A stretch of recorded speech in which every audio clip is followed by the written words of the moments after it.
Hi all, ഇന്ന് നമ്മൾ നോക്കാൻ പോകുന്നത് 7th ചാപ്റ്റർ ആയിട്ടുള്ള 10th സ്റ്റാൻഡേർഡിലെ കെമിസ്ട്രിയിലെ 7th ചാപ്റ്റർ ആയിട്ടുള്ള സം കോമ്പൗണ്ട്സ് ഓഫ് ഇൻഡസ്ട്രിയൽ ഇമ്പോർട്ടൻസിൻ്റെ 3rd പാർട്ടാണ് ഇനി നോക്കാൻ പോകുന്നത്. ഓക്കെ, നമ്മൾ ഓൾറെഡി സൾഫ്യൂരിക് ആസിഡിൻ്റെ കെമിക്കൽ പ്രോപ്പർട്ടീസ് ഏതൊക്കെയാണെന്ന് പറഞ്ഞു കഴിഞ്ഞിട്ടുണ്ടായിരുന്നു അല്ലേ. അതിലിനി അടുത്ത പോയിന്റാണ് നോക്കാൻ പോകുന്നത്. ഏതൊക്കെ പ്രോപ്പർട്ടീസ് നമ്മൾ പഠിച്ചു കഴിഞ്ഞു? നമ്മുടെ ഡീഹൈഡ്രേറ്റിംഗ് പ്രോപ്പർട്ടി അല്ലേ. അടുത്ത എന്താണ്? ഡ്രൈയിങ് ഏജന്റ് ആയിട്ടുള്ളത്. അടുത്ത എന്താണ്? Reaction with salts. അടുത്തതാണ് ഇത് ഓക്സിഡൈസിങ് നേച്ചർ. നമ്മുടെ സൾഫ്യൂരിക് ആസിഡിന്റെ ഓക്സിഡൈസിങ് നേച്ചറിന്റെ സ്വഭാവത്തിനെ കുറിച്ചിട്ടാണ് എന്ത് ചെയ്യാൻ പോകുന്നത് നമ്മൾ ഇനി നോക്കാനായിട്ട് പോകുന്നത്.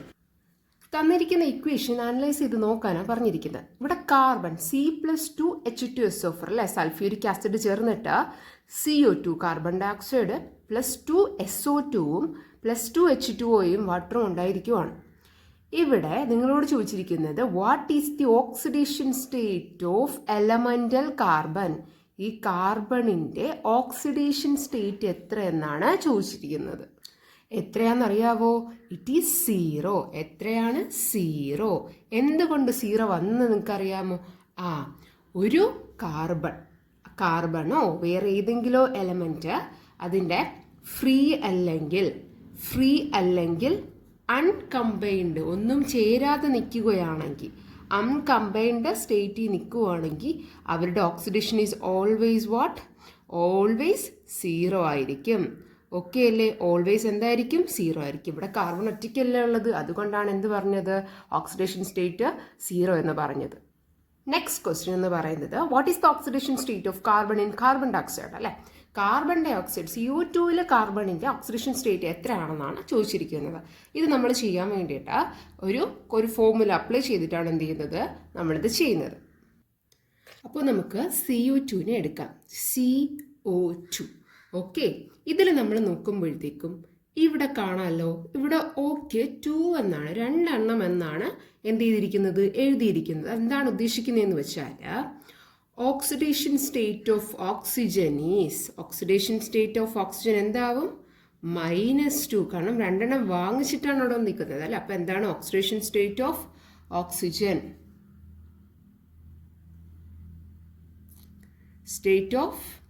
ഓക്സിജൻ എന്താവും? Oxygen is -2. കാരണം ഒന്ന് വാങ്ങിച്ചിട്ടാണ് അങ്ങനെ നിൽക്കുന്നത്, അതുകൊണ്ട് ഓക്സിഡേഷൻ സ്റ്റേറ്റ് എന്താവും? ഓക്സിജൻ്റെത് -2 ആണ്.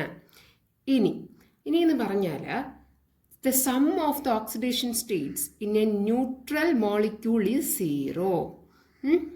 ഓക്സിഡേഷൻ സ്റ്റേറ്റ് നമ്മുടെ ന്യൂട്രൽ മോളിക്യൂൾസ് ആണെങ്കിൽ, CO2 പോലുള്ള മോളിക്യൂൾസ് ആണെങ്കിൽ ന്യൂട്രൽ ആണ്. എത്ര ആയിരിക്കും? 0 ആയിരിക്കും. ഇവിടെ ഓക്സിഡേഷൻ കണ്ടുപിടിക്കാൻ വേണ്ടിയിട്ട് ഫസ്റ്റ് നമ്മൾ C+, 2 ഓക്സിജൻ അല്ലേ ഉള്ളത്, അപ്പോൾ 2 × ഓക്സിജൻ, ഇത് ഓക്സിജൻ ആണ്, oxygen is equal to E0. ഞാൻ പറഞ്ഞില്ലേ ന്യൂട്രൽ അല്ലേ, ന്യൂട്രൽ മോളിക്യൂൾസിൻ്റെ ഓക്സിഡേഷൻ സ്റ്റേറ്റ്സിൻ്റെ സം എത്രയാണ്? 0 ആണ്. അതുകൊണ്ട് 0 എടുക്കും. ഇനി നമ്മൾ C+2 × oxidation state of oxygen എത്രയാണ് നമ്മൾ കണ്ടുപിടിച്ചു? -2 ആണെന്ന് കണ്ടുപിടിച്ചു. അപ്പോൾ എന്ത് വരും? -2 ഈസ് ഈക്വൽ ടു 0. അങ്ങനെയാണെങ്കിൽ C+2 × -2 അല്ലേ. 2 × 2 ആദ്യം ചെയ്യുക. എത്ര കിട്ടും നമുക്ക്? 4. പിന്നെ ആ ഒരു മൈനസും കൂടെ ഉണ്ടല്ലേ, അപ്പം -ഇട്ട് കൊടുക്കുക. C++ -4 is equal to 0. That means എന്താണ്? C -4 is equal to 0. അങ്ങനെയാണെങ്കിൽ C ഈസ് ഈക്വൽ ടു എന്താവും? -4 അപ്പുറത്ത് പോകുമ്പോഴത്തേക്കും +4 ആയി മാറും അല്ലേ. ദാറ്റ് മീൻസ് എന്താണ്? C is equal to 4. നമുക്ക് എന്ത് കിട്ടി? കാർബണിൻ്റെ ഓക്സിഡേഷൻ സ്റ്റേറ്റ് എത്രയാണ്? +4. നമ്മൾ ഈ ഓക്സിഡേഷൻ സ്റ്റേറ്റ് എന്ന് പറയുന്നുണ്ട്. അതെന്താണെന്നറിയാവോ? നമ്മുടെ ഇലക്ട്രോൺസ് നഷ്ടപ്പെടുമ്പോഴാണ് ഇവർക്ക് എന്തവസ്ഥ കിട്ടുന്നത്? ഓക്സിഡേഷൻ എന്ന് പറയുന്ന ഒരു സ്വഭാവം കിട്ടുന്നത്. ഓക്സിഡേഷൻ സ്റ്റേറ്റ് എന്ന് പറഞ്ഞാൽ എന്താണ്? ഇലക്ട്രോൺസ് വിട്ടുകൊടുക്കാനുള്ള ഒരു കപ്പാസിറ്റി, വിട്ടുകൊടുക്കുന്ന രീതിക്കാണ് നമ്മൾ എന്തെന്ന് പറയുന്നത്? അവർ ഓക്സിഡേഷൻ സ്റ്റേറ്റിലാണ് എന്ന് പറയുന്നത്. ക്ലിയർ അല്ലേ? അങ്ങനെയാണെങ്കിൽ നമ്മൾ ഇവിടുത്തെ CO2 കാർബൺ ഓക്സിഡേഷൻ സ്റ്റേറ്റ് എത്രയാണ് നമ്മൾ കണ്ടുപിടിച്ചല്ലേ? എത്രയാണ്? +4 അല്ലേ. What happens to carbon in this reaction? എന്ത് പറ്റും? ഓക്സിഡേഷൻ ആണ്, ഓക്സിഡൈസ്ഡ് ആവുകയാണ് ചെയ്യുന്നത്. കാരണം എന്ത് ചെയ്താണ്? ഇലക്ട്രോൺസ് വിട്ടുകൊടുക്കുകയാണ് അല്ലേ. ഇനി നമ്മളുടെ ഒരു കോൺസെൻട്രേറ്റഡ് സൾഫ്യൂരിക് ആസിഡും കോപ്പറും തമ്മിലുള്ള റിയാക്ഷൻ എന്ത് ചെയ്തിരിക്കുന്നു? ഇവിടെ കാണിച്ചിട്ടുണ്ട്. നിങ്ങളോട് ചോദിച്ചിരിക്കുന്നത് here what changes has occurred to കോപ്പറിന് എന്ത് വ്യത്യാസം വന്നു? അത് നിങ്ങൾ എഴുതി നോക്കിയിട്ട് ഓക്സിഡൈസ്ഡ് ആണോ റെഡ്യൂസ്ഡ് ആണോ എന്ന് കണ്ടുപിടിക്കാനാണ് പറഞ്ഞിരിക്കുന്നത്. നമുക്ക് നോക്കിയാലോ. നമ്മൾ ഫസ്റ്റ് ഇതാ റിയാക്ഷനിൽ ഇക്വേഷൻ എഴുതിയിട്ടുണ്ട്. Cu+2H2SO4 gives CuSO4 plus SO2 plus 2H2O. ഇതിൽ നിങ്ങൾ മനസ്സിലാക്കേണ്ട കാര്യം, നമ്മുടെ ഈ Cu അതെന്താണ്, ഒരു എലമെൻ്റ് ആയിട്ട് ഒറ്റയ്ക്ക് നിൽക്കുവാണല്ലേ. അപ്പോൾ അതിൻ്റെ ഓക്സിഡേഷൻ സ്റ്റേറ്റ് എന്തായിരിക്കും? 0 ആയിരിക്കും. നമ്മൾ ഓൾറെഡി പറഞ്ഞു തരുന്നിട്ടുണ്ടായിരുന്നു അല്ലേ. നമ്മുടെ കാർബൺ ഒറ്റയ്ക്ക് നിന്നില്ല, അവരുടെ ഓക്സിഡേഷൻ സ്റ്റേറ്റ് എന്തായിരുന്നു? 0 ആയിരുന്നു. അതുപോലെ കോപ്പർ ഒറ്റയ്ക്ക് ആയതുകൊണ്ട് തന്നെ കോപ്പറിൻ്റെ എലമെൻ്റൽ സ്റ്റേറ്റ് അല്ലെങ്കിൽ ഓക്സിഡേഷൻ എത്രയായിരിക്കും? 0 ആയിരിക്കും. ഇനി നമുക്ക് നോക്കാനുള്ളതാണ് എന്തോന്ന്? CuSO4 അല്ലേ, കോപ്പർ സൾഫേറ്റ്. അതിൽ കോപ്പറിൻ്റെ ഓക്സിഡേഷൻ എത്രയെന്ന് ചോദിച്ചിട്ടുണ്ട്. എത്രയാണെന്ന് അറിയാമോ? +2 ആണ്. എത്രയാണ്? +2. എന്തുകൊണ്ട് +2 വന്നെന്നറിയാമോ? SO4 ഇതാണ് നമ്മുടെ കോപ്പറിൻ്റെ നമ്മുടെ സൾഫേറ്റിൻ്റെ അയോൺ എന്ന് പറയുന്നത്. എന്താണ്? SO4 ആണ് സൾഫേറ്റിൻ്റെ അയോൺ എന്ന് പറയുന്നത്. ഇവരുടെ ചാർജ് കണ്ടോ? ഇവർക്ക് എന്താണ്? ഒരു നെഗറ്റീവ് ചാർജാണ്. 2- ചാർജാണ് ആർക്കുള്ളത്? നമ്മളെ SO4 ഉള്ളത് അല്ലേ. ഇവർക്ക് എന്താണുള്ളത്? ഒരു -2 ചാർജാണ് ഉള്ളത്. ഇവർ -2 ആണെങ്കിൽ അടുത്തുള്ളവൻ എന്ത് വേണം? +2 വേണം. എന്നാൽ അവർ ബാലൻസ് ആവുള്ളൂ. അതുകൊണ്ടാണ് നമ്മൾ അടുത്ത് നിന്ന് ആർക്ക്? Cuന് +2 എന്ന് പറയുന്നത് കിട്ടിയത്. മനസ്സിലായോ? ഇവിടെ 2- ആണ് ഉണ്ടായിരുന്നത്. അപ്പോൾ ഇവൻ എന്ത് വേണം? +2 വേണം. എന്നാൽ എന്താവുള്ളൂ? രണ്ടുപേരും ടാലി ആയിട്ട് നിൽക്കുള്ളൂ അല്ലേ. അതുകൊണ്ട് നമ്മുടെ കോപ്പറിൻ്റെ CuSO4 കോപ്പറിൻ്റെ ഓക്സിഡേഷൻ സ്റ്റേറ്റ് എത്രയായിരിക്കും? +2. ഓക്കെ അല്ലേ? ശരി. അപ്പം നമുക്ക് മനസ്സിലായി ഓക്സിഡേഷൻ സ്റ്റേറ്റ് അല്ലേ. കോപ്പറിൻ്റെ നമ്മുടെ ഫസ്റ്റ് പ്രോഡക്റ്റ് നമ്മുടെ റിയാക്റ്റൻസിൽ നിന്ന് പ്രോഡക്റ്റിലോട്ട് പോയപ്പോഴത്തേക്കും 0 to +2 ആണ് എന്തായി മാറിയത്? ഓക്സിഡേഷൻ സ്റ്റേറ്റ് മാറിയത്. എന്തായിരിക്കും? 0 നിന്ന് 2 എന്താണ്? 0, 1, 2 കൂടുകയല്ലേ ചെയ്തത്. സോ ഓക്സിഡേഷൻ സ്റ്റേറ്റ് എന്ത് ചെയ്തു? ഇൻക്രീസ് ചെയ്തു. ഇവിടെ ഓക്സിഡൈസ് ചെയ്ത ആരാണ്? Cu. കാരണം ചേഞ്ച് ഉണ്ടായത് എവർക്കാണല്ലോ? Cuനാണ്. അതുകൊണ്ടാണ് എന്ത്?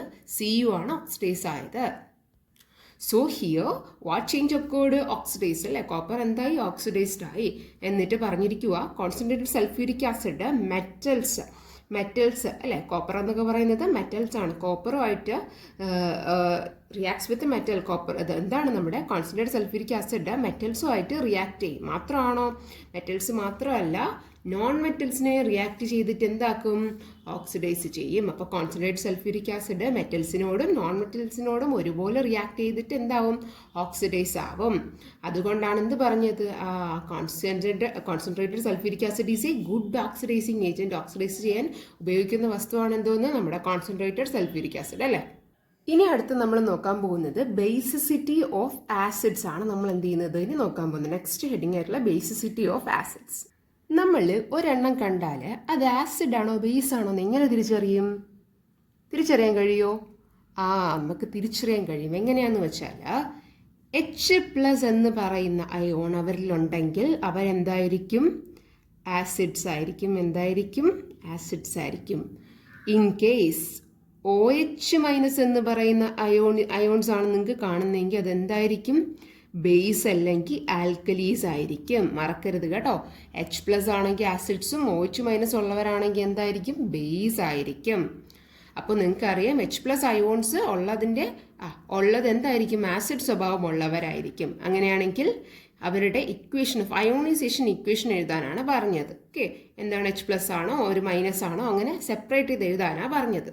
HNO3 നമ്മൾ അയോണിക ഇക്വേഷൻ എന്ത് ചെയ്തിരിക്കണം? അയോണിക കരണ സമവാക്യം ഇവിടെ എഴുതിയിട്ടുണ്ട്. HNO3 എന്തൊക്കെ സെപ്പറേറ്റ് ചെയ്യും? H+ഉം NO3- ആയിട്ടാണ് എന്ത് ചെയ്യുന്നത്? സെപ്പറേറ്റ് ചെയ്യുന്നത് അല്ലേ. HCl അപ്പോൾ എന്തായിരിക്കും? HCl H+ഉം Cl- ആയിട്ടായിരിക്കും അല്ലേ സെപ്പറേറ്റ് ആവുന്നത്. ഓക്കെ, അടുത്ത HBr ആണെങ്കിലോ HBrഉം സെയിം പോലെ നമ്മൾ HCl പോലെ തന്നെ എന്തായിരിക്കും? H+ഉം Br- അല്ലേ. അടുത്ത HF ആണെങ്കിലോ H+ BF- അല്ലേ. F-. ഓക്കെ അല്ലേ. ഇനി നമ്മൾ നോക്കാൻ പോകുന്നത് ഇവിടെ ബോക്സിലായിട്ട് 2 ആസിഡുകൾ കൊടുത്തിട്ടുണ്ട്. ഫസ്റ്റ് വണ് ഓക്സാലിക് ആസിഡും സെക്കൻഡ് വണ് കാർബോണിക് ആസിഡും. ഈ ഓക്സാലിക് ആസിഡ് എന്ന് പറയുന്നത് നമ്മൾ ചില ചെടികൾ നോക്കുമ്പോൾ അവരുടെ ലീവ്സിലും ഫ്രൂട്ട്സിലൊക്കെ കാണാൻ പറ്റും. ഓക്കെ, ഇലകളിലും ഫ്രൂട്ട്സിലൊക്കെ എന്ത് ചെയ്യാൻ പറ്റും? നമുക്ക് ഓക്സാലിക് ആസിഡ് കാണാൻ പറ്റും. പ്രത്യേകിച്ച് ഏതൊക്കെ ഫ്രൂട്ട്സിലാണെന്നും ഫ്രൂട്ട്സിലെ വെജിറ്റബിൾസ് ആണെന്ന് അറിയാമോ? Spinach, broccoli, cabbage, tomato and avocado.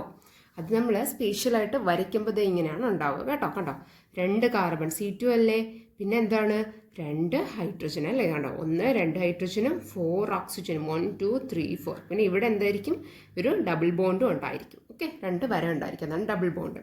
അടുത്തതാണ് കാർബോണിക് ആസിഡ് അല്ലേ, അത് H2CO3 ആണ്. ഈ കാർബോണിക് ആസിഡ് എന്ന് പറയുന്നത് നമ്മൾ CO2 എന്ത് കാർബൺ ഡൈ ഓക്സൈഡ് വെള്ളത്തിൽ അലിപ്പിച്ചുണ്ടാക്കുന്ന സാധനമാണ് എന്തെന്ന് പറയുന്നത്, കാർബോണിക് ആസിഡ് എന്ന് പറഞ്ഞു. അത് നമ്മുടെ ബാക്കി ആസിഡ്സിനെ കമ്പയർ ചെയ്യുമ്പോൾ ഒരു വീക്കായിട്ടുള്ള ഭയങ്കര ലോലനായിട്ടുള്ള ഒരു ആസിഡാണ് ആരെന്ന് പറയുന്നത്, നമ്മുടെ കാർബോണിക് ആസിഡ്. ഇത് ശരിക്കും പറഞ്ഞാൽ ഇതിനൊരു യൂസ് ഉണ്ട്, എന്താണെന്നറിയാവോ, നമ്മളെ ബ്ലഡിലെ പി എച്ച് കൺട്രോൾ ചെയ്യാൻ വേണ്ടി ഒരു ഇമ്പോർട്ടൻ്റ് ഘടകമാണ് ആരെന്ന് പറയുന്നത്, നമ്മൾ കാർബോണിക് ആസിഡ് എന്ന് പറയുന്നത് കേട്ടോ. അവരുടെ ഫിഗറോട് വരച്ചിട്ടുണ്ട് കണ്ടോ, 2 എച്ചും 1 സിയും 3 ഓക്സിജനാണ് ഉള്ളത്. ക്ലിയർ അല്ലേ? ഇനി അടുത്തതാണ് എന്തോന്ന്, നമ്മൾ അടുത്ത ഒരു ഇതിൻ്റെ താഴെ വരുന്ന കുറച്ച് ടോപ്പിക്സ് നോക്കാൻ പോവുകയാണ്. ബേസിസിറ്റി എന്ന് പറയുന്നതാണ്. ബേസിസിറ്റി എന്ന് പറയുമ്പോഴത്തേക്കും നമ്മുടെ ബേസിസിറ്റി ഓഫ് ആൻ ആസിഡ് എന്ന് പറയുമ്പോഴത്തേക്കും നമ്പർ ഓഫ് ഹൈഡ്രജൻ അയോണുകളുടെ എണ്ണം that the molecules of the acid can donate.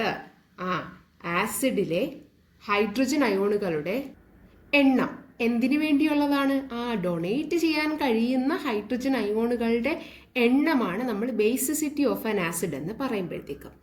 അപ്പോൾ ഇപ്പം നമ്മൾ ബേസിസിറ്റി ഒരെണ്ണം എന്ന് മാത്രമേ ഉള്ളൂ, ഒരെണ്ണം മാത്രമേ കൊടുക്കാൻ പറ്റൂ. അതിനെന്തെന്ന് വിളിക്കും, മോണോബേസിക് ആസിഡ്. മോണോ മീൻസ് എന്താണ്, 1 അല്ലേ. മോണോബേസിക് ആസിഡ് എന്നാണ് ആരെ വിളിക്കുന്നത്, ഒരു ബേസിസിറ്റി ഉള്ള ആസിഡിനെ വിളിക്കുന്നത് എന്താണ്, നമ്മൾ മോണോബേസിക് ആസിഡ് എന്നാണ്. കാരണം എന്താണ്, അവർക്ക് ഒരു ഹൈഡ്രജൻ അയോൺ മാത്രമേ എന്ത് ചെയ്യാൻ പറ്റുള്ളൂ, കൊടുക്കാനായിട്ട് പറ്റുള്ളൂ. അപ്പം നമ്മൾ മുകളിലത്തെ ടേബിൾ നോക്കുമ്പോഴത്തേക്കും എന്താണ്, ഒരു ഹൈഡ്രജൻ മാത്രമല്ലേ കൊടുക്കുകയുള്ളൂ. അപ്പോൾ ഇവിടെ ഒരു ഹൈഡ്രജൻ ആയതുകൊണ്ട് എന്താണ്, ഇതൊരു മോണോബേസിക് ആസിഡ് ആണ്. അടുത്ത 2 ഇക്വേഷൻസ് എക്സാമിനായിട്ട് നോക്കാനായിട്ട് പറയുവാണ് നിങ്ങളോട്. സൾഫ്യൂരിക് ആസിഡിൻ്റെ അയോണീകരണം കൊടുത്തിട്ടുള്ള 2 ഇക്വേഷൻസ് കൊടുത്തിട്ടുണ്ട് കണ്ടോ, H2SO4 H+ഉം HSO4- HSO4- എന്തായി മാറി, H++ SO4 2- ആയി മാറി. ഇനി നിങ്ങളോട് ചോദിച്ചത് ബേസിസിറ്റി എത്ര ഉണ്ടെന്നാണ് ചോദിച്ചല്ലേ. സൾഫ്യൂരിക് ആസിഡിൻ്റെ എത്രയായിരിക്കും, 2 ആയിരിക്കും അല്ലേ. ഇനി ബേസിസിറ്റി 2 ആയിട്ടുള്ള ആസിഡ്സിനെ വിളിക്കുന്ന പേരാണ്ട് ഡൈബേസിക് ആസിഡ് അല്ലേ. 1 മോണോബേസിക് എന്നും 2 എന്തെന്ന് പറയും, നമ്മൾ ഡൈബേസിക് ആസിഡ്സ് എന്നാണ് പറയുന്നത്.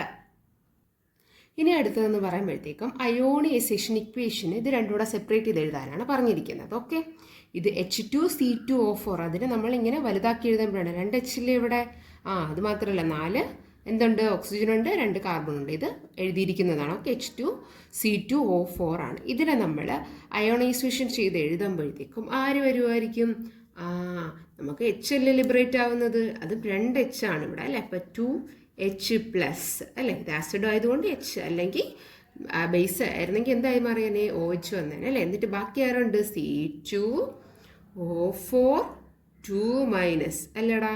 അടുത്തത് H2CO3, അതെന്തായി മാറും, ഇവിടെയും 2 ഉണ്ട് അല്ലേ, 2H++ ആരായി മാറും, CO3 2- ആയാണ് എന്ത് ചെയ്യുന്നത്, മാറുന്നത്. ഇനി നിങ്ങളോട് ഈ ഒരു ഇക്വേഷൻ ഫോസ്ഫോറിക് ആസിഡ് H3PO4 അല്ലേ, ഫോസ്ഫോറിക് ആസിഡിൻ്റെ ഒരു ഇക്വേഷൻ്റെ അയോണൈസേഷൻ എഴുതാനായിട്ട് പറഞ്ഞിരിക്കുവാണ്. ഇവിടെ എന്ത് വരും, അഫ്കോഴ്സ് എത്ര എണ്ണം ഉണ്ട്, 3. അപ്പോൾ എന്താണ് 3H+ PO4 3- അല്ലേ. അപ്പോൾ നമ്മുടെ what will be the basicity of H3PO4, ബേസികത എന്താണെന്നാണ് ചോദിച്ചിരിക്കുന്നത്. H3PO4 എത്രയായിരിക്കും, 3 അല്ലേ. എന്തുകൊണ്ടാണ്, number of hydrogen atoms it can donate is only 3 here. Number of hydrogen atoms അല്ലെങ്കിൽ അയൺസ് എന്താണ്, അയൺസ് ഇറ്റ് ക്യാൻ ചാർജ് ഉള്ളതുകൊണ്ട് അയോൺസ് എന്ന് വിളിക്കും കേട്ടോ. ക്യാൻ ഡൊണേറ്റ് അല്ലേ, അതുകൊണ്ടാണ് Hൻ്റെ അല്ലേ, അതുകൊണ്ടാണ് ഇത് 3 എന്ന് വന്നത്. അങ്ങനെയാണെങ്കിൽ മക്കളെ ബേസിസിറ്റി 3 ആണെങ്കിൽ എന്തായി മാറും, ട്രൈ ബേസിക് ആസിഡ് അല്ലേ. 1 മോണോയും മറ്റേത് ഡൈയും, 3 ആണെങ്കിൽ ട്രൈ ബേസിക് ആസിഡും ആണ് ആവുന്നത്. ഓക്കെ അല്ലേ, ശരി. അപ്പോൾ നിങ്ങൾ ആൽക്കലീസ് അല്ലേ, alkalis are bases the dissolve. Okay, നമ്മൾ ആസിഡ്സിൻ്റെ കാര്യം പഠിച്ചു കഴിഞ്ഞ് ഇനി അടുത്ത് എന്താണ്, ആൽക്കലീസ് ആണല്ലേ. ആൽക്കലീസ് എന്ത് സ്വഭാവമാണുള്ളവരാണ്, ബേസ് സ്വഭാവമുള്ള ആൾക്കാരാണ് ആൽക്കലീസ് എന്ന് പറയുന്നത്. ഇനി നമ്മുടെ സോഡിയം ഹൈഡ്രോക്സൈഡിൻ്റെ കെമിക്കൽ ഫോർമുല എഴുതാനാണ് പറഞ്ഞിരിക്കുന്നത്. ഓക്കെ, അറിയാവോ എങ്ങനെയാണെന്ന്? സോഡിയം മീൻസ് Na, ഹൈഡ്രോക്സൈഡ് എന്താണ്? OH, അപ്പോൾ NaOH. ഓക്കെ, ഇനി ഈ ഒരു റിയാക്ഷൻ സോഡിയം ഹൈഡ്രോക്സൈഡ് വെള്ളത്തിൽ ലയിക്കുന്ന ഇക്വേഷനാണ്. എന്താണ്? NaOH എങ്ങനെയാവും അയോൺസ് ആയിട്ട്? Na+ഉം OH- ആയിട്ട് മാറും. ഇനി ഈ ഒരു ടേബിൾ കംപ്ലീറ്റ് ചെയ്യാൻ പറഞ്ഞിരിക്കുക. കെമിക്കൽ നെയിം ഓഫ് ആൽക്കലീസ് ഇവിടെ 3 കൊടുത്തിട്ടുണ്ട്. അതിൻ്റെ കെമിക്കൽ ഫോർമുലയും equation of ionization in water എഴുതാൻ പറഞ്ഞിരിക്കുക. സോഡിയം ഹൈഡ്രോക്സൈഡ് എങ്ങനെയാണ്? NaOH നമ്മൾ എഴുതിയല്ലേ, Na+ഉം OH-ഉം. സോഡിയം. അടുത്തത് കാൽഷ്യം ഹൈഡ്രോക്സൈഡ് ആണ്. എങ്ങനെയാണെന്നറിയാമോ? CaOH എന്തായിരിക്കും? ടോയ്സ് കേട്ടോ, അവിടെ OH ടോയ്സ് ഉണ്ട്. അപ്പോഴത്തേക്കും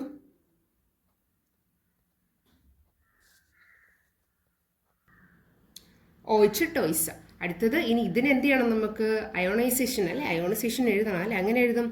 CaOH ടോയ്സ് ഇംപ്ലൈസ് എന്തൊക്കെ?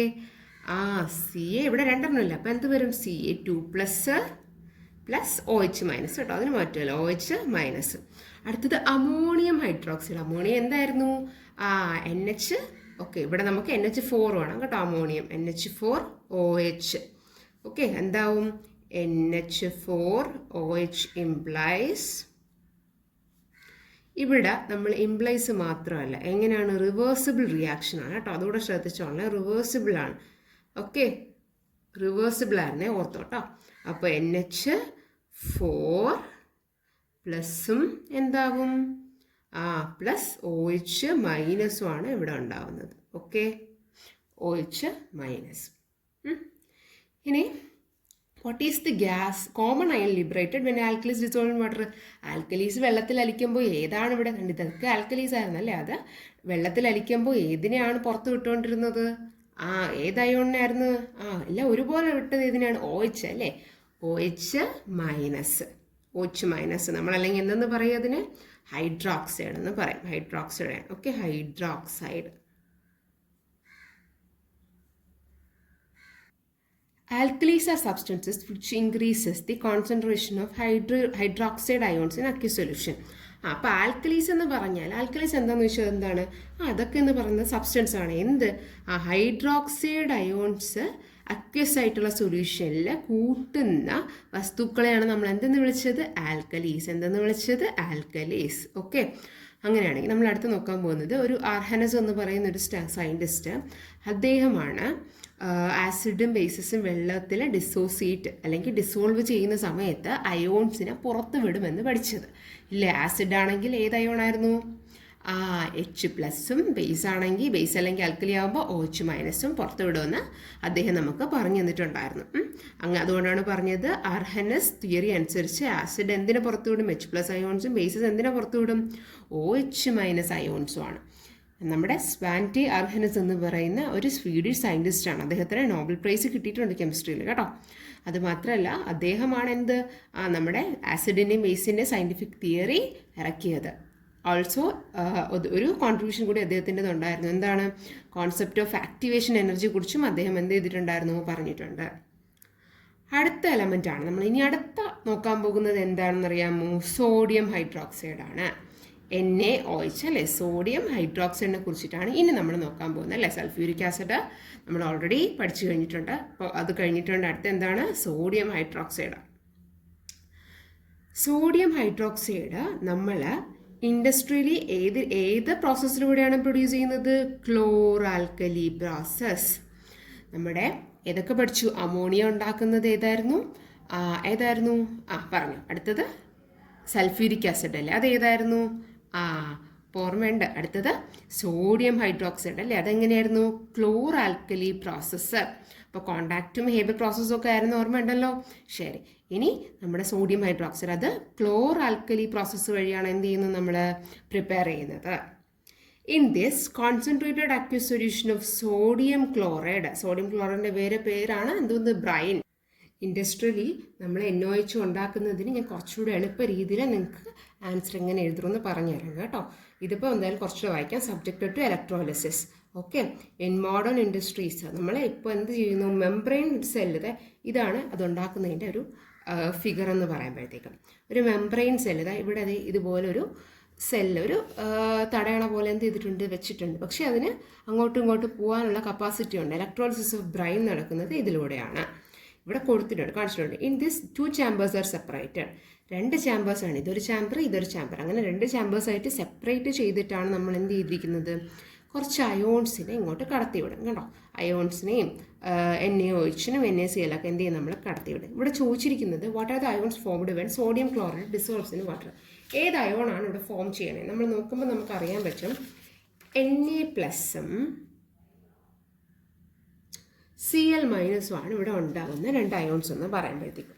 ഇനി which ion undergo oxidation at anode? ആനോഡിൽ ഒരെണ്ണം ആനോഡും ഇത് കാഥോഡാണ്. ഇത് ആനോഡും ഇത് കാഥോഡാണ്. അത് ശ്രദ്ധിച്ചോളാം. ഇത് ആനോഡ് ഇത് കാഥോഡ്. ഇനി ഏത് അയണാണ് ഓക്സിഡേഷനിലോട്ട് പോകുന്നതെന്നാണ് ചോദിച്ചത്. ഏതാണെന്നറിയോ? Cl- ആണ് കേട്ടോ, Cl-. ഇനി കംപ്ലീറ്റ് ദ ഓക്സിഡേഷൻ സ്റ്റേറ്റാണ് ഇരിക്കുന്നത്. 2Cl- എന്താവും? Cl2 ആയിരുന്നു പ്ലസ് 2 ഇലക്ട്രോൺ എന്ത് ചെയ്തു, സ്വീകരിച്ചു അല്ലേ. 2 ഇലക്ട്രോൺ സ്വീകരിച്ചിട്ടാണ് അവരെന്തായി മാറിയത്, 2Cl- ആയി മാറിയത്. ഇനി അടുത്തത് which gas is liberated in the left chamber? Left ആരാണുള്ളത്? ലെഫ്റ്റ് ആരാണ്? ആനോഡാണ് അല്ലേ. അപ്പം ആനോഡിൽ ഏത് ഗ്യാസാണ് പുറത്ത് വന്നത്? ഏതാണ്? ക്ലോറിൻ ഗ്യാസാണ്. കണ്ടോ കണ്ടോ, പുറത്ത് വന്ന ഗ്യാസ് ഇതാട്ടോ. അപ്പം ഏതാണ്? ക്ലോറിൻ ഗ്യാസാണ്, ക്ലോറിൻ ഗ്യാസ്. ഞാൻ ഈ ഇത് കണ്ടന്റ് ഫുള്ള് കംപ്ലീറ്റ് ചെയ്തിട്ട് നിങ്ങൾക്ക് എളുപ്പ രീതിയിൽ ഇത് പറഞ്ഞുതരാം. ഓക്കെ, ഇനി അടുത്തത് Na+ ions in the left chamber move to the right chamber through the membrane. നമ്മുടെ ലെഫ്റ്റ് ഇരിക്കുന്ന എന്ത് ചെയ്യണത്, ഈ ചാമ്പറിൽ കൂടെയാണ് എന്ത് ചെയ്യുന്നത്, ഇപ്പുറത്തോട്ട് വരുന്നത്. ഈ മെംബ്രെയിൻ കണ്ടില്ല, അതിൻ്റെ അവിടെ കൂടെയാണ് ഇപ്പുറത്തോട്ട് വരുന്നത്. Water molecule undergo reduction at the cathode in the right chamber. H2O KTയിലെ ഇത് ഇവിടെ എന്ത് ചെയ്യും, റെഡ്യൂസ് ചെയ്യുന്ന അല്ലെങ്കിൽ റിഡക്ഷൻ നടക്കും കേട്ടോ. ഇനി അതിൻ്റെ H2Oൻ്റെ റിഡക്ഷൻ എഴുതാനാണ് പറഞ്ഞിരിക്കുന്നത്. എന്താവുമായിരിക്കും? 2H2O + 2 ഇലക്ട്രോൺ കേസ് H എന്താവും, H2 + 2OH- ആയാണ് മാറുന്നത്.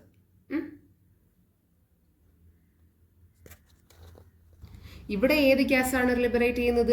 ഹൈഡ്രജൻ ഗ്യാസാണ്. ഇവിടെ ഏതാണ്? H2 ഗ്യാസാണ്. ഹൈഡ്രജൻ ഗ്യാസാണ് എന്ത് ചെയ്യുന്നത്, ഇവിടെ ലിബറേറ്റ് ചെയ്യപ്പെടുന്നത്. Sodium hydroxide is formed in the right chamber by the combination of. പിന്നെ സോഡിയം ഹൈഡ്രോക്സൈഡ് റൈറ്റ് ചാമ്പറിൽ ഉണ്ടാവുന്നുണ്ട് കേട്ടോ. സോഡിയം ഹൈഡ്രോക്സൈഡ് ഇവിടെ റൈറ്റ് ചാമ്പറിൽ ഉണ്ടാവുന്നുണ്ട്. Na+++ഉം OH- ചേർന്നിട്ട് NaOH ആയിട്ടാണ് മാറുന്നത്. പിന്നെ പറയുന്നത് ഈ process, in this process hydrogen and chlorine are also formed in addition to sodium hydroxide. നമ്മൾ ഈ പ്രോസസ്സിലൂടെ ഹൈഡ്രജനും ക്ലോറിനും ഉണ്ടാവും. എന്ത് ചേർക്കുമ്പോൾ? ഹൈഡ്രജൻ, സോഡിയം ഹൈഡ്രോക്സൈഡ് ചേർക്കുമ്പോൾ. അതുകൊണ്ട് നമുക്ക് എന്ത് ചെയ്യാം, അങ്ങനെ ഹൈഡ്രജനും ക്ലോറിനും വേണമെങ്കിൽ എന്ത് ചെയ്യാം, ഇതിൽ കൂടെ ഉണ്ടാക്കിയെടുക്കാം. ഈ സോഡിയം ഹൈഡ്രോക്സൈഡിൻ്റെ വേറൊരു പേര് എന്താണെന്നറിയാമോ? Caustic soda. എന്താണ്? Caustic soda. ഓക്കെ, സോഡിയം ഹൈഡ്രോക്സൈഡിൻ്റെ വേറെ പേരെന്താണ്? Caustic soda. ഇനി ഞാൻ പറഞ്ഞില്ലേ ഒരു എളുപ്പം മാർഗം പറഞ്ഞുതരാമെന്ന്, അതുകൂടെ ഞാനൊന്ന് പറഞ്ഞുതരാം. സോഡിയം ഹൈഡ്രോക്സൈഡ് അപ്പോൾ നമുക്ക് ഇങ്ങനെ എഴുതാം. എങ്ങനെയാണ്? ലെഫ്റ്റ് സൈഡിലുള്ളതായിരുന്നു എന്തോന്ന്, ആനോഡ് എന്ന് പറയുന്നത്. റൈറ്റ് സൈഡിലാണ് ആരിരുന്നത്? കാഥോഡ് ഉണ്ടായിരുന്നത് അല്ലേ. ഇവിടെ നടക്കുന്ന ലെഫ്റ്റ് സൈഡിൽ നടക്കുന്ന ടൈപ്പ് ഓഫ് റിയാക്ഷൻ എന്താണ്? ഓക്സിഡേഷൻ, ഓക്സീകരണമാണ്. റൈറ്റ് സൈഡിൽ എന്ത് നടക്കുന്നത്? റിഡക്ഷൻ റിയാക്ഷൻ ആണ്. ഇനി കെമിക്കൽ ഇക്വേഷനാണ് 2Cl-. അത് അക്വസ് ആയതുകൊണ്ട് അക്വസ് എന്ന് എഴുതി. ഇംപ്ലൈസ് അല്ലെങ്കിൽ gives Cl2 + 2 ഇലക്ട്രോൺസ് അല്ലേ. അടുത്ത 2H2O. ഇവിടെ ആണെങ്കിൽ റൈറ്റ് സൈഡിൽ 2H2O + 2 ഇലക്ട്രോൺ ചേർന്നിട്ട് ആരൊക്കെയായി? H2+ഉം 2H2O എന്തായി മാറി? 2OH- ആയി മാറി. ഇനി ലെഫ്റ്റ് സൈഡിലുണ്ടായ ഗ്യാസ് ഏതാണ്? ക്ലോറിൻ ഗ്യാസും. റൈറ്റ് സൈഡിലുണ്ടായ ഗ്യാസ് എന്താണ്? ഹൈഡ്രജൻ ഗ്യാസും ആണ്. എന്ത് തരം കോമ്പൗണ്ടാണ് ഫോം ചെയ്തത്? ക്ലോറിൻ ആണല്ലേ അവിടെ ഉണ്ടായത്. അടുത്തത് റൈറ്റ് സൈഡിലുണ്ടായത് എന്താണ്? NaOH, നമ്മുടെ സോഡിയം ഹൈഡ്രോക്സൈഡ് ആണ് ഉണ്ടായത്. ക്ലിയർ അല്ലേ? അപ്പോൾ ഈ ഒരു കാര്യം എഴുതി വെച്ചാൽ നമുക്ക് പെട്ടെന്ന് തന്നെ എന്തൊക്കെയാണ് ഓരോ ആനോഡിലും കാഥോഡിലും നടന്നതെന്ന് കൃത്യം നമുക്ക് പറയാൻ കഴിയും. ഓക്കെ, ഇതാണ് നമ്മുടെ ഏത് പ്രോസസ്സ്? ആൽക്കലി കോർ പ്രോസസ്സ് എന്ന് പറയുന്നത് അല്ലേ. അപ്പോൾ നിങ്ങൾക്ക് സോഡിയം ഹൈഡ്രോക്സൈഡ് ഇപ്പോൾ ഇൻഡസ്ട്രിയിൽ എങ്ങനെ നിർമ്മിക്കുന്നു എന്നുള്ള മനസ്സിലായി കഴിഞ്ഞല്ലോ. അപ്പോൾ ഇതാണ് എന്തോന്ന്, കോർ ആൽക്കലി പ്രോസസ്സ് എന്ന് പറയുമ്പോഴത്തേക്ക് കോർ ആൽക്കലി പ്രോസസ്സ്. ഇനി നമ്മൾ സോഡിയം ഹൈഡ്രോക്സൈഡിൻ്റെ യൂസസ് ആണ്, ഉപയോഗങ്ങളാണ് നോക്കാൻ പോകുന്നത്. എന്തിനൊക്കെയാണ് ഈ സോഡിയം ഹൈഡ്രോക്സൈഡ്? നിങ്ങൾക്കറിയാമോ, നമ്മുടെ ഈ സോപ്പും ഡിറ്റർജൻറ്റും ഉണ്ടാക്കാൻ വേണ്ടി ഉപയോഗിക്കുന്നതാണ് എന്തോന്ന് പറയുന്നത്? സോഡിയം ഹൈഡ്രോക്സൈഡ് എന്ന് പറയുന്നത്. അടുത്തത് നമ്മുടെ അലൂമിനിയം. ഈ അലൂമിനിയം ശരിക്കും നമുക്ക് പ്രകൃതിയിൽ നിന്ന് അലൂമിനിയം ആയിട്ടല്ല കിട്ടുന്നത്, വേറെ രൂപത്തിലാണ് കിട്ടുന്നത്. അപ്പോൾ ആ രൂപത്തിൻ്റെ പേരാണ് ബോക്സൈറ്റ്. ഓക്കെ, രൂപത്തിൻ്റെ പേരെന്താണ്? അലുമിനിയത്തിന് ശരിക്കും പ്രകൃതിയിൽ നിന്ന് കിട്ടുന്ന രൂപം എന്താണ്? ബോക്സൈറ്റ്. അതിൽ നിന്ന് നമ്മൾ അലുമിനിയം പ്യൂരിഫൈ ചെയ്താണ് എന്ത് ചെയ്യുന്നത്? എടുക്കുന്നത്. അതിന് ആരാണ് ഉപയോഗിക്കുന്നത്? നമ്മുടെ സോഡിയം ഹൈഡ്രോക്സൈഡ്. അടുത്തത് നമ്മുടെ പേപ്പർ ഉണ്ടാക്കാൻ വേണ്ടി, പേപ്പർ പ്രൊഡ്യൂസ് ചെയ്യാൻ. അടുത്തത് എന്തിനാണ്? Production of rayon. റയോൺ തുണി കേട്ടിട്ടില്ലേ? റയോണിൻ്റെ പ്രൊഡക്ഷന് വേണ്ടി ഉപയോഗിക്കുന്നു. പിന്നെ നമ്മൾ ആസ്പിരിൻ ഗുളിക ഉണ്ടല്ലോ, അതിൻ്റെ നിർമ്മാണത്തിനും ആരാണ് ഉപയോഗിക്കുന്നത്? നമ്മൾ സോഡിയം ഹൈഡ്രോക്സൈഡ്. അപ്പോൾ യൂസസ് എളുപ്പം പഠിച്ചു വെച്ചോളാം. ഇനി അടുത്തത് ഏതാണ്? ഹൈഡ്രോക്ലോറിക് ആസിഡ് അല്ലെ, HCl ആണ് നമ്മളിനി നോക്കാൻ പോകുന്നത്. ഇത് what is the product obtained when hydrogen and chlorine react? ഹൈഡ്രജനും ക്ലോറിനും കൂടെ ചേരുമ്പോൾ ആരുണ്ടാവും? ഹൈഡ്രോക്ലോറിക് ആസിഡ് ഉണ്ടാവും. അതിന് സമവാക്യം നമുക്ക് balanced equation എഴുതിയാലോ? H2 + Cl2 gives 2HCl. 2HCl ആയിട്ടാണ് നമുക്ക് കിട്ടുന്നതാണ് എന്തോന്ന് അല്ലേ? ഹൈഡ്രജനും ക്ലോറോടെ ചേർന്ന് ആരുണ്ടാവും? ഹൈഡ്രോക്ലോറിക് ആസിഡ് ഉണ്ടാവും. ഇനി hydrogen chlorine is manufactured by the direct combination of. അപ്പോൾ എങ്ങനെയാണ് സാധാരണ എന്തെന്ന് ഹൈഡ്രോക്ലോറിക് ആസിഡ് നിർമ്മിക്കുന്നത്? ഹൈഡ്രജനും ക്ലോറിനും കൂടെ ചേർത്തിട്ട് തന്നെയാണ് എന്ത് ചെയ്യുന്നത്? ഹൈഡ്രജൻ ക്ലോറൈഡ് നിർമ്മിക്കുന്നത്. Since it is an exothermic. Okay, ഇത് എന്ത് റിയാക്ഷനാണ്? എക്സോതെർമിക് ആണ്. എക്സോതെർമിക് ഓർമ്മയുണ്ടല്ലോ, എൻഡോയും എക്സോയും അല്ലേ? എൻഡോ മീൻസ് എന്താണ്? ആഗിരണം ചെയ്യുന്നു, ഹീറ്റ് ആഗിരണം ചെയ്യുന്നു. എക്സോ എന്താണ്? ഹീറ്റ് പുറത്ത് വിടുന്നു, ലിബറേറ്റ് ചെയ്യുന്നു അല്ലേ? The reactor where the process takes place is always hotter. ഇവിടെ എക്സോതെർമിക്. എന്തുകൊണ്ട്? HCl നിർമ്മിക്കുമ്പോൾ ഹോട്ട് ആയിട്ടിരിക്കുന്നു എന്ന് പറഞ്ഞാൽ എന്താണ്? ആ ഒരു പ്രോസസ്സ് ചെയ്യുമ്പോൾ അവിടെ ആ സ്ഥലം അല്ലെങ്കിൽ ആ ഉപയോഗിക്കുന്ന പാത്രം എന്ത് ഹോട്ടായിട്ടിരിക്കുന്നതിൻ്റെ കാരണം എന്താണ്? ഇവർ എക്സോതെർമിക് റിയാക്ഷൻ ആണ് അല്ലേ? ഉള്ള ഹീറ്റ് എന്ത് ചെയ്യും? ലിബറേറ്റ് ചെയ്യപ്പെടുകയാണ് ചെയ്യുന്നത്. Hence the reactor is known as HCl oven. അതുകൊണ്ട് നമ്മൾ ഉപയോഗിക്കുന്ന പാത്രമില്ല അല്ലെങ്കിൽ റിയാക്ടറിനെ വിളിക്കുന്ന പേരെന്താണ്? HCl oven. HCl oven അല്ലെങ്കിൽ HCl burner. കാരണം തീ ഉണ്ടാവും, അല്ലെങ്കിൽ നമുക്ക് തീയല്ല ചൂടുണ്ടാവും അല്ലേ? അതുകൊണ്ട് HCl oven എന്നല്ലെങ്കിൽ HCl burner എന്ന് വിളിക്കുന്നു. The hydrogen chloride formed in the HCl burner is dissolved in deionised water to produce concentrated. നമ്മളിനി എന്ത് ചെയ്യുകയാണ്? നല്ല കോൺസെൻട്രേറ്റ് ചെയ്ത ഹൈഡ്രോക്ലോറിക് ആസിഡ് ഉണ്ടാക്കണമെങ്കിൽ നമ്മൾ എന്ത് ചെയ്യും? ഈ ഹൈഡ്രജൻ ഉണ്ടായ ഹൈഡ്രജൻ ക്ലോറൈഡിനെ നമ്മൾ HCl ബേണറിൽ ഉണ്ടായ ഹൈഡ്രജൻ ക്ലോറൈഡിനെ വീണ്ടും എന്ത് ചെയ്യും? വാട്ടറിൽ വെച്ച് ഡീഅയോണൈസ് ചെയ്യും. അപ്പോഴാണ് നമുക്ക് ശരിക്കും പറഞ്ഞാൽ നല്ല കോൺസെൻട്രേറ്റഡ് ആയിട്ടുള്ള ഒരു ഏതുണ്ടാവുന്നത്? ഹൈഡ്രോക്ലോറിക് ആസിഡ് ഉണ്ടാവുന്നത്. ആദ്യം ഉണ്ടാവുന്നത് എന്ത് മാത്രമാണ്? ഹൈഡ്രജൻ ക്ലോറൈഡാണ് അല്ലേ? പിന്നെ നമ്മൾ കുറച്ചും കൂടെ ഒന്ന് അയോണൈസ് ചെയ്യുമ്പോഴത്തേക്ക്, വെള്ളത്തിൽ വെച്ച് അയോണൈസ് ചെയ്യുമ്പോഴാണ് നമുക്ക് കോൺസെൻട്രേറ്റഡ് ആയിട്ടുള്ള ഹൈഡ്രോക്ലോറിക് ആസിഡ് കിട്ടുന്നത്. പിന്നെ നമ്മൾ ഈ കാസ്നർ കെൽനർ പ്രോസസ്സ് എന്ന് പറയുന്ന ഒരു പ്രോസസ്സ് വെച്ചിട്ടും എന്ത് ചെയ്യാറുണ്ട്? നമ്മൾ ഹൈഡ്രോക്ലോറിക് ആസിഡ് നിർമ്മിക്കാറുണ്ട്. അതെന്ന് പറഞ്ഞാൽ നമ്മൾ ഇൻഡസ്ട്രി പരമായിട്ട് ഹൈഡ്രോക്ലോറിസ് അല്ലെങ്കിൽ സോഡിയം ഹൈഡ്രോക്സൈഡ് എന്ത് ചെയ്യുന്നത്? നിർമ്മിക്കുന്നതിനാട്ടോ, സോഡിയം ഹൈഡ്രോക്സൈഡ് കേട്ടോ. എന്തുകൊണ്ട് എന്നെ ചോദിച്ചു, മറ്റേ നമ്മൾ നേരത്തെ പറഞ്ഞ ടോപ്പിക്കാണ് കേട്ടോ. അത് നിർമ്മിക്കാൻ ഉപയോഗിക്കുന്നതാണ് തോന്നുന്നു കാസ്നർ കെൽനർ എന്ന് പറയുമ്പോഴത്തേക്കും. അത് നമ്മൾ സോഡിയം ക്ലോറൈഡ് സൊല്യൂഷൻ ഇലക്ട്രോളിസിസ് വഴിയാണ് എന്ത് ചെയ്യുന്നത്? ഇത് നിർമ്മിച്ചെടുക്കുന്നത്. ഇവിടെ നമ്മൾ ഗ്രാഫൈറ്റ് റോഡാണ് ആനോഡായിട്ട് ഉപയോഗിക്കുന്നത്. മെർക്കുറിയാണ് എന്ത്? കാഥോഡായിട്ട് ഉപയോഗിക്കുന്നത്. ജസ്റ്റ് ഒന്ന് ഓർത്ത് വെച്ചിരുന്നാൽ മതി. ഇനി നമ്മൾ ഈ ഹൈഡ്രോക്ലോറിക് ആസിഡിൻ്റെ യൂസസ്, അതിൻ്റെ ഉപയോഗമാണ് നോക്കാൻ പോകുന്നത്. എന്തിനാണ്? നമ്മൾ സോൾട്ട് ഉണ്ടാക്കാൻ വേണ്ടി ആര് ഉപയോഗിക്കാറുണ്ട്? നമ്മൾ ഹൈഡ്രോക്ലോറിക് ആസിഡ്. പിന്നെ ഡൈസ്, നമ്മൾ ഡ്രസ്സിനൊക്കെ നിറം നൽകുന്നതും അതുപോലെ നിറം നൽകുന്നില്ല, അത് ഉപയോഗിക്കാനും എന്ത് ഉപയോഗിക്കാറുണ്ട്? നമ്മൾ HCl ഉപയോഗിക്കാറുണ്ട്. പിന്നെ PVC അല്ലേ? PVC പഠിച്ചിട്ടുണ്ടല്ലോ. അതിൻ്റെ നിർമ്മാണത്തിന് നമ്മൾ HCl യൂസ് ചെയ്യും. അടുത്തത് അക്യൂറിജിയ എന്ന് പറയുന്ന ഒരു സാധനം പ്രിപ്പയർ ചെയ്യണം. ഇതെന്തെന്നറിയാമോ? നമ്മൾ മെറ്റൽസ് ഇല്ലേ, ഗോൾഡും പ്ലാറ്റിനും ഒക്കെ അലിപ്പിക്കാൻ അല്ലെങ്കിൽ ലയിപ്പിച്ച് ഉപയോഗിക്കുന്ന അതിനുവേണ്ടി ഉപയോഗിക്കുന്ന ഒരു സാധനമാണ് അക്യൂറിജിയ എന്ന് പറയുന്നത്. അതിനുവേണ്ടിയും ആരെയാണ് ഉപയോഗിക്കുന്നത്? HCl ആണ്.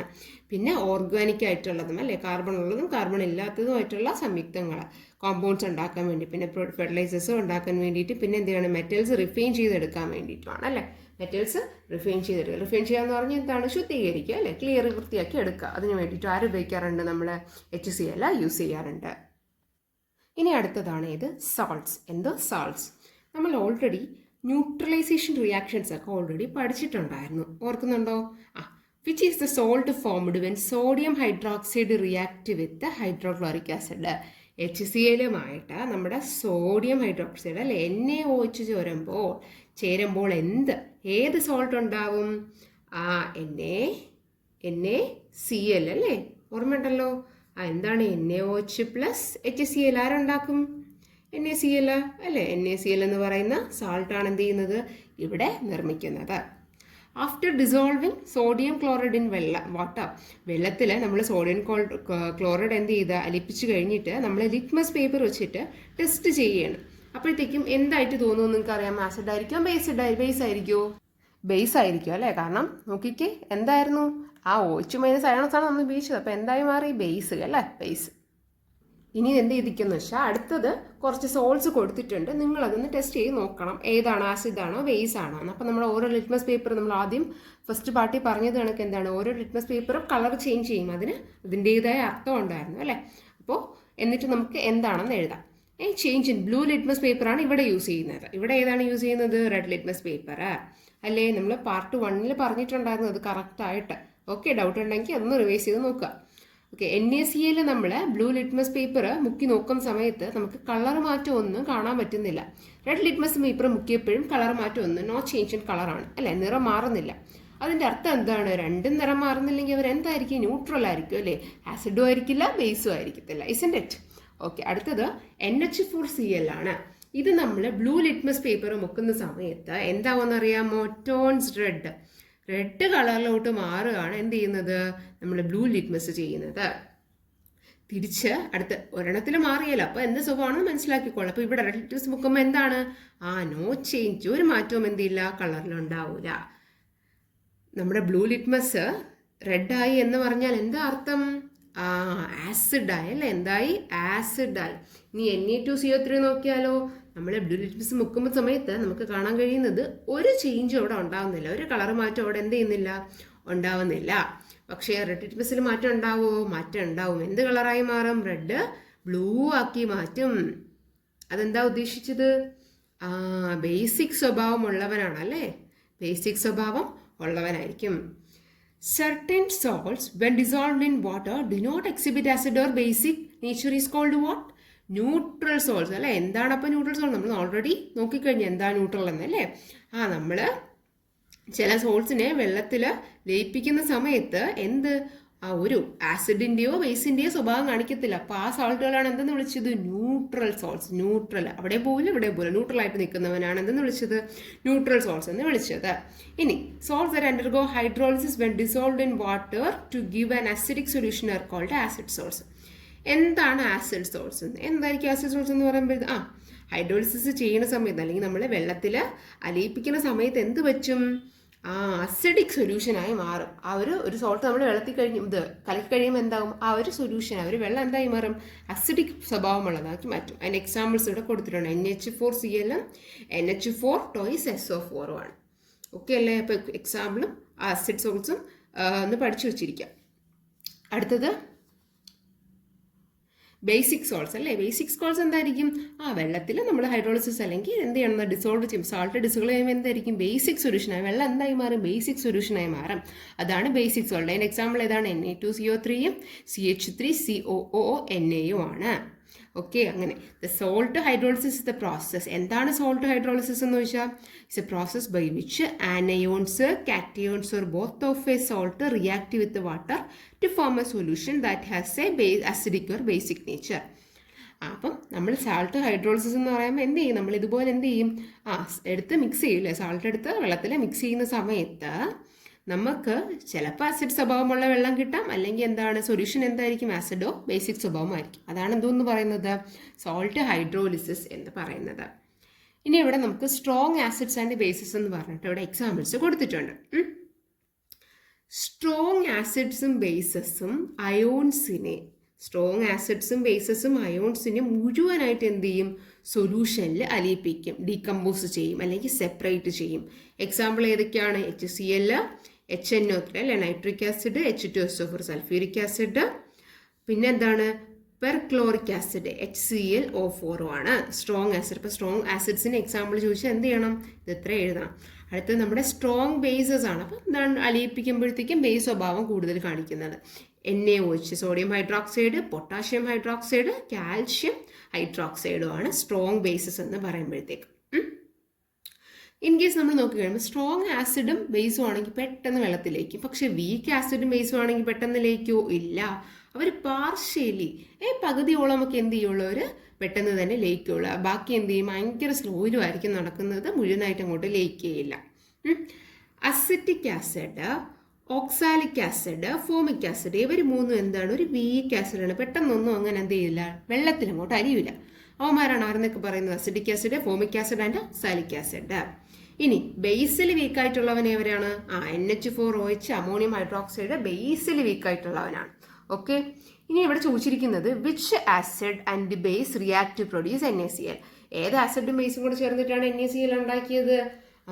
HCl എന്ന് പറയുന്ന ആസിഡും പിന്നെ ആരാണ്, NaOH എന്ന് പറയുന്ന ബേസും കൂടെ ചേർന്നിട്ടാണ് എന്ത്, NaCl പ്ലസ് H2O ഉണ്ടാക്കിയത് അല്ലേ? ഇവിടെ ആസിഡും ബേസിഡും സ്ട്രോങ് ആണ് കേട്ടോ. ഇവിടെ ഉപയോഗിച്ച ആസിഡും ബേസിങ്ങും എന്താണ്, സ്ട്രോങ് ആണ്. അതുകൊണ്ട് തന്നെ ഇവിടെ ഉണ്ടാവുന്ന എന്തായിരിക്കും, ന്യൂട്രൽ ആയിരിക്കും. കാരണം രണ്ടും ഒരുപോലെ ഉണ്ടല്ലോ, അപ്പോൾ രണ്ടും സ്ട്രോങ് ആണ്. അപ്പോൾ അവ രണ്ടും കൂടെ ചേർന്ന് എന്തുണ്ടാക്കും, ന്യൂട്രൽ ആയിട്ടുള്ളതും അത് ബേസും അല്ല സാൾട്ടും അല്ലാത്ത ഒരെണ്ണമാണ് എന്ത് ചെയ്യുന്നത്, ഉണ്ടാക്കിയെടുക്കുന്നത്. അടുത്ത question, which acid and base react to produce NH4Cl. NH4Cl ആരൊക്കെ ചേർന്നാണ് ഉണ്ടാക്കുന്നത്, ഏത് ആസിഡാണ്? HCl പ്ലസ് NH3 അല്ലേ? HCl പ്ലസ് NH3 ചേർന്നിട്ടാണ് ആരുണ്ടാക്കുന്നത്, NH4Cl ഉണ്ടാക്കുന്നത്. നിങ്ങളോട് ചോദിച്ചിരിക്കുന്നത് which of this is stronger, ഇവിടുത്തെ ആസിഡ് ആണോ ബേസ് ആണോ സ്ട്രോങ്ങർ എന്നാണ് ചോദിച്ചിരിക്കുന്നത്. NH3 ഏതായിരിക്കും? NH3 കുറച്ച് വീക്കാണ് കേട്ടോ. അപ്പം നമുക്ക് ഏതെന്ന് പറയാം, HCl ആണ് ഇവിടുത്തെ എന്തോന്ന്, സ്ട്രോങ് ആയിട്ടുള്ള ആസിഡ് കേട്ടോ. അപ്പോൾ ഏതെടുക്കാം, നമുക്ക് ആസിഡ് എടുക്കാം. ഏതാണ്? HCl കേട്ടോ, acid. The salts formed from strong acid and weak base will be acidic. അതൊന്നും പറയാനില്ലല്ലോ, കാരണം ആസിഡ് സ്ട്രോങ് ആയിട്ട് നിന്ന് കഴിഞ്ഞാൽ പിന്നെ വീക്ക് അവിടെ വന്നിട്ട് എന്ത് ചെയ്യും, വീക്കിനെ അങ്ങ് അടിച്ച് തെറിപ്പിച്ചിട്ട് ആര് തന്നെ വന്ന് നിൽക്കും, ആസിഡ്സ് തന്നെ വന്ന് നിൽക്കും അല്ലേ? അപ്പോൾ എന്താണ് ഇങ്ങനെ ചോദിക്കാം നിങ്ങളോട്, ഇപ്പോൾ നിങ്ങൾ സോൾട്ട് ഉണ്ടാക്കുന്ന സമയത്ത് സ്ട്രോങ് ആസിഡും വീക്ക് ബേസും ആണെങ്കിൽ ഉണ്ടാകുന്നത് എന്ത് സ്വഭാവമുള്ളവനായിരിക്കും, ആസിഡിക്ക്. കാരണം ആസിഡ് അല്ലേ സ്ട്രോങ്, മറ്റേത് വീക്ക് അല്ലേ, അല്ലേ ശക്തിയുള്ളവൻ ആസിഡ്. അപ്പോൾ അവനെ എന്ത് ചെയ്യുള്ളൂ, വിജയിക്കുള്ളൂ, ആസിഡിക് സ്വഭാവം കാണിക്കും. Which acid and base react to produce Na2CO3. ഏത് ആസിഡ് ബേസ് ചേർന്നിട്ടാണ് Na2CO3 ഉണ്ടാക്കിയെന്നാണ് ചോദിച്ചിരിക്കുന്നത്. ഏതായിരിക്കും? 2NaOH. 2NaOH എന്ത് സ്വഭാവമുള്ളവനാണ്, ബേസ് സ്വഭാവമുള്ളവനാണ്. അടുത്തേത് അല്ലേ, OH ഉള്ളത് കൊണ്ട് ബേസ് സ്വഭാവമുള്ളവൻ. അടുത്തത് ആരാണ്? H2CO3, H പ്ലസ് അയോൺസ് അല്ലേ, അതുകൊണ്ട് ഇത് ആസിഡ് അല്ലേ. ഇവർ രണ്ടും ചേർന്നിട്ടാണ് ആരുണ്ടാക്കുന്നത്, Na2CO3. പിന്നെ ഒരു H2O വാട്ടറും കൂടെ എന്ത് ചെയ്യുന്നുണ്ട്, 2H2O കൂടി ഇവിടെ ഉണ്ടാക്കുന്നുണ്ട് കേട്ടോ. ഇനി which of this is stronger, acid or base. ഇവിടെ ആരാണ് സ്ട്രോങ്ങർ എന്ന് ചോദിച്ചിരിക്കുവാണ്. ആരായിരിക്കും? NaOH ആയിരിക്കും അല്ലേ. നമ്മൾ ഓൾറെഡി നമ്മളൊരു ബോക്സിൽ ഇപ്പോൾ പഠിച്ചു നിർത്തിയേ ഉള്ളൂ എന്താണെന്ന്, NaOH എന്ന് പറയുന്നത് ഒരു സ്ട്രോങ് ആയിട്ടുള്ള ബേസ് ആണെന്ന് പറഞ്ഞല്ലേ. അപ്പോൾ ആരാണ്? NaOH ആണെന്ന് തോന്നുന്നു സ്ട്രോങ് ആയിട്ടുള്ള ബേസ് എന്ന് പറയുമ്പോഴത്തേക്കും. H2CO3 വീക്ക് ആസിഡ് അല്ലേ, വീക്കായിട്ടുള്ള ഒരു വീക്കായിട്ടുള്ള ആസിഡാണ് ആര്, H2CO3 എന്ന് പറയുമ്പോഴത്തേക്കും. സോൾട്ട് അത് തന്നെയാണ് അല്ലേ. എന്താണ്, വീക്ക് ആസിഡിൽ നിന്ന് സ്ട്രോങ് ബേസിൽ നിന്ന് ഉണ്ടാവാൻ എന്തായിരിക്കും, ബേസിക് ആയിരിക്കും. ഇവിടുത്തെ സ്ട്രോങ് ആരായിരുന്നു, ബേസ്. അപ്പം ഉണ്ടാവുന്നവൻ ബേസിക് സ്വഭാവമുള്ളവനായിരിക്കും. ഇനി അടുത്ത നെക്സ്റ്റ് ടോപ്പിക് ആയിട്ടുള്ള ഫെർട്ടിലൈസേഴ്സ് ആണ്. ഫെർട്ടിലൈസേഴ്സ് എന്താണ്, വളങ്ങൾ അല്ലെ. നമ്മൾ കേട്ടിട്ടുണ്ട് വളങ്ങൾ. എന്താണ് ഫെർട്ടിലൈസേഴ്സ്? നാച്ചുറലായിട്ടോ ആർട്ടിഫിഷ്യലായിട്ടോ നമ്മൾ മനുഷ്യർ നിർമ്മിക്കുന്നതോ ആയിട്ടുള്ള സബ്സ്റ്റൻസസ്. അത് എന്ത്, പ്ലാന്റ്സിന് ന്യൂട്രിയൻസ് പ്രൊവൈഡ് ചെയ്യും. ഓക്കെ, പ്ലാന്റ്സിന് എന്ത് ചെയ്യുന്നു, പോഷകം അല്ലേ, പോഷകം പ്രദാനം ചെയ്യുന്നവരാണ് എന്തെന്ന് വിളിച്ചത് നമ്മൾ, ഫെർട്ടിലൈസേഴ്സ് എന്ന് വിളിച്ചത്. ഇനി നിങ്ങളോട് ചോദിച്ചിരിക്കുന്നത് വാട്ടറിലും കാർബൺ ഡൈ ഓക്സൈഡിലുമുള്ള എലമെന്റ്സ് ഏതൊക്കെയെന്നാണ്. വാട്ടർ എന്ന് പറഞ്ഞാൽ H2O അല്ലേ, കാർബൺ ഡൈ ഓക്സൈഡ് എന്ന് പറഞ്ഞാൽ CO2. ആരൊക്കെയുണ്ട്, ഹൈഡ്രജൻ ഉണ്ട്, ഓക്സിജൻ ഉണ്ട്. ഇവിടെ ആരൊക്കെ ഉണ്ട്, കാർബൺ ഉണ്ട്, ഓക്സിജൻ ഉണ്ട്. അപ്പോൾ ആരൊക്കെയാണ്, ഹൈഡ്രജൻ, കാർബൺ, പിന്നെ ആരാണ്, ഓക്സിജൻ അല്ലേ. oxygen. These elements are available to plants from natural. ശരിക്കും പറഞ്ഞാൽ ഇതെന്താണ്, നമ്മുടെ പ്രകൃതിയിൽ നിന്ന് തന്നെ കിട്ടുന്ന സാധനങ്ങളാണ് അല്ലേ പ്ലാന്റ്സിന്. വെള്ളവും കാർബൺ ഡൈ ഓക്സൈഡ് പ്രകൃതിയിൽ നിന്ന് തന്നെ ഉണ്ടാവുന്നതാണ് അല്ല, നമ്മൾ ഉണ്ടാക്കി വിടുന്നതല്ല, അത് നാച്ചുറലി ഉണ്ടാവുന്നതാണ്.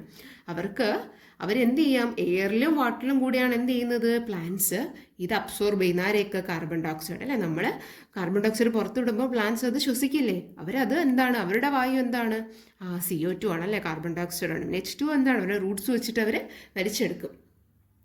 ഇനി നമ്മൾ എന്തൊക്കെയാണ്, ഈ 3 എലമെന്റ്സിനാണ് നാച്ചുറൽ ന്യൂട്രിയൻസ് എന്ന് വിളിച്ചത്. ആരെയൊക്കെയാണ്, ഹൈഡ്രജനെയും കാർബണെയും അല്ലെ, ഹൈഡ്രജനെയും കാർബണിനെയും ഓക്സിജനാണ് നമ്മൾ എന്തെന്ന് വിളിച്ചത്, നാച്ചുറൽ ന്യൂട്രിയൻസ്. കാരണം നാച്ചുറിൽ നിന്ന് കിട്ടുന്നത് തന്നെയുണ്ട് അവരെന്തെന്ന് വിളിച്ചത്, നാച്ചുറൽ ന്യൂട്രിയൻസ് എന്ന് വിളിച്ചത്.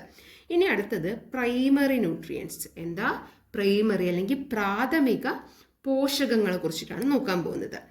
നൈട്രജൻ, ഫോസ്ഫറസ്, പൊട്ടാഷ്യം, ഇത് 3ഉമാണ് എന്തോന്ന്, പ്രാഥമിക പ്രൈമറി ന്യൂട്രിയൻസ് എന്ന് പറയുമ്പോഴത്തേക്കും ഇവർ ശരിക്കും പറഞ്ഞാൽ ഇവർ 3ഉം പ്ലാന്റ്സിന് ഭയങ്കര ആവശ്യമാണ്. അത് കുറച്ചൊന്നും പോരെ, ഇഷ്ടം പോലെ വേണം. എന്താണ്, ലാർജ് ക്വാണ്ടിറ്റിയിൽ പ്ലാന്റ്സിന് വേണ്ട സാധനമാണ് എന്തെന്ന് പറയുന്നത്, നമ്മളെ പ്രൈമറി ന്യൂട്രിയൻസ് ആയിട്ടുള്ള നൈട്രജൻ, ഫോസ്ഫറസ്, പൊട്ടാഷ്യം. അടുത്തത് സ്മോൾ ക്വാണ്ടിറ്റിയിൽ മാത്രം ആവശ്യമുള്ളവർ എന്തെന്ന് വിളിക്കും, സെക്കൻഡറി ന്യൂട്രിയൻസ് എന്ന് വിളിക്കും. അതാരൊക്കെയാണ്, calcium, magnesium and sulphur. Okay, CaMgS ആണ് അത് 3 എന്ന് പറയുമ്പോഴത്തേക്കും. ഇവർ ശരിക്കും പറഞ്ഞാൽ കുറച്ച് മാത്രം മതി. അതുകൊണ്ട് തന്നെ മണ്ണിലും എന്ത് ചെയ്യുന്നുണ്ട്, ഇത് കുറച്ച് മാത്രമേ എന്തെന്നുള്ളത് കാണപ്പെടുന്നുണ്ട്. ഈ 3 എലമെന്റ്സിനാണ് നമ്മൾ സെക്കൻഡറി ന്യൂട്രിയൻസ്. ഇപ്പോൾ നാച്ചുറൽ ന്യൂട്രിയൻസ് ഹൈഡ്രജൻ, കാർബൺ, ഓക്സിജനും. അടുത്ത പ്രൈമറി ന്യൂട്രിയൻസ് ആരൊക്കെയാണ്, NPK അല്ലേ, നൈട്രജന്, ഫോസ്ഫറസ്, പൊട്ടാഷ്യം. NPK എന്ന് പഠിച്ചു വെക്കുക. NPK ആണ് പ്രൈമറി.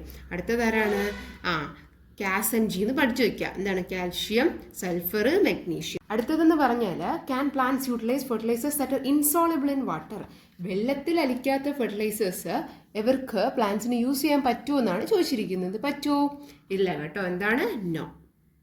അടുത്ത, if a fertiliser decomposes too quickly will it be beneficial to plants. പെട്ടെന്ന് തന്നെ നമ്മുടെ ഫെർട്ടിലൈസേഴ്സ് മണ്ണിൽ അലിഞ്ഞു കഴിഞ്ഞാൽ അത് അവർക്ക് ഗുണകരമാണോ അല്ലയോ, അല്ല കേട്ടോ. It's also a no. Because കാരണം കേട്ടോ, fertiliser must be stable and remain in soil for long time to be available for plants. പ്ലാന്റ്സിന് പെട്ടെന്ന് വന്നിട്ട് പോയിട്ട് കാര്യമല്ല. കാരണം എന്ത് ചെയ്യണം, ഫെർട്ടിലൈസേഴ്സ് മണ്ണിൽ കിടക്കണം അല്ലേ. അവരെ പതുക്കെയാണ് അവരെന്ത് ചെയ്യുന്നത്, നമ്മൾ എന്ത് ചെയ്യണം, ഡെയിലി ഫുഡ് കഴിക്കില്ല നമുക്ക് എനർജിക്ക് വേണ്ടി. അതുപോലെ അവർ എങ്ങനെയാണ്, ഡെയിലി അവരുടെ ആവശ്യാനുസരണം മാത്രമേ എന്ത് ചെയ്യുള്ളൂ, ഫെർട്ടിലൈസേഴ്സ് മണ്ണിൽ നിന്ന് അബ്സോർവ് ചെയ്യണം. അപ്പോൾ എന്ത് ചെയ്യണം, കുറേ കാലം എന്ത് ചെയ്യണം, ഇട്ട ഫെർട്ടിലൈസേഴ്സ് അവിടെ ലാസ്റ്റ് ചെയ്യണം.